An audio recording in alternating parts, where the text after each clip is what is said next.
Yo, what's up mga kaibigan? Nalina tayo magkwentuhan. Kanina yung opisyal ng nilubog ng Lakers ang Houston Rockets sa 3-0 deficit at ginawa nga nila ito sa home court mismo ng Houston Rockets. Bago magumpisa ang playoffs ay heavy underdogs nga ang Lakers at maraming fans ang nagsasabi na mapapaaga ulit ang kanilang exit sa playoffs. Ito nga ay sa dahilan na out si Luka Doncic at Austin Reeves, ang number 1 and number 2 option ng kanilang opensa. Kaya naman inaasahan ng madami ay hindi na nga aabante ang Lakers sa second round ng playoffs, lalo na't may bigating team din nga ang Houston Rockets. May roster din nga ito na pwede nating masabi na may championship level talent din. Subalit masyado nga nilang minaliit ng experience at pamumuno ng isang LeBron James. Kahit nga 41 years old na si LeBron at nasa kanyang year 23 na ay naglalaro pa din nga ito na pang superstar level.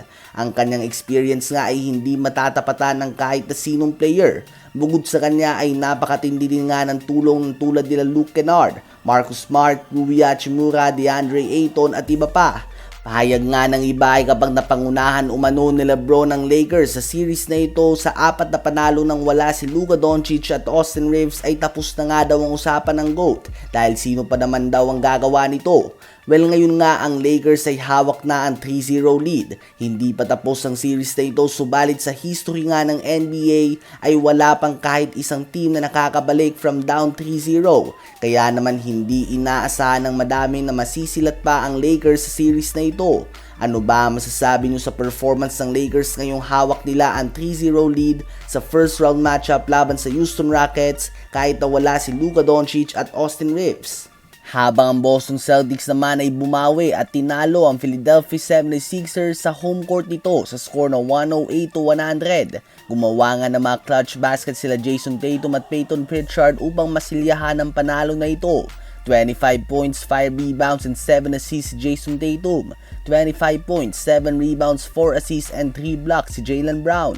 15 points si Peyton Pritchard at 11 points, 6 rebounds din si Nikola Vucevic. Sa Sixers naman ay kinapos nga ang 31.6 assists si Tyrese Maxey, 18 points, 5 rebounds si Paul George at 17.6 rebounds si Kelly Oubre Jr.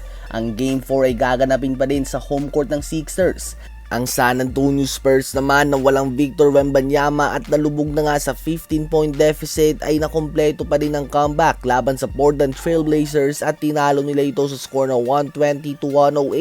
Nanguna dyan ng 33 points and 5 assists si Stephen Gassell, 27 points and 10 rebounds si Dylan Harper, 18.6 assists si De'Aaron Fox at 14 points and 10 rebounds si Luke Cornett. Expected nga na makakabalik na din si Wemby sa next game ng series na ito.